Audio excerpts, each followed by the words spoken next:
part of the difficult conversation that we have to have is what beyond nonviolent drug offenses led us to this moment. And, you know, we talk about the war on drugs a lot, but we don't talk about prosecutors enough.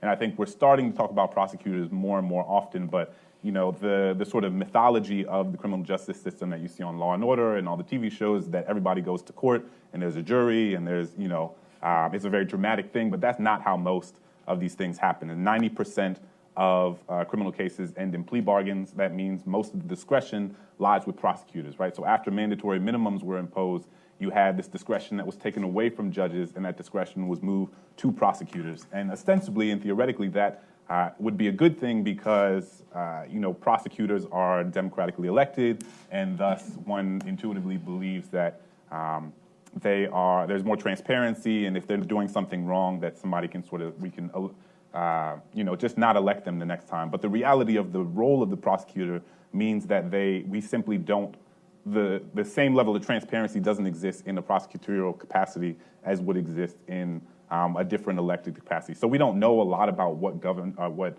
prosecutors are doing in the same way that we often know what other like city council members are doing and different things like that, because of the nature of the position, so many of those things are in the dark. And so part of what we have to do is recognize that prosecutors have a wide range of discretionary power that is often used to put people away for much longer than they need to be. An important statistic to think about is that by 2030, a third of our prisoners will be over the age of 55 years old, right? And so when we talk about the sort of relationship between the economics of this issue and the sort of morality of this issue, it's not simply that we are putting people in prison long after all social science demonstrates that they are less and less likely to commit a crime, right? Because all of the data suggests that after a certain age, around 35, the likelihood of you committing crimes goes down in a really dramatic manner.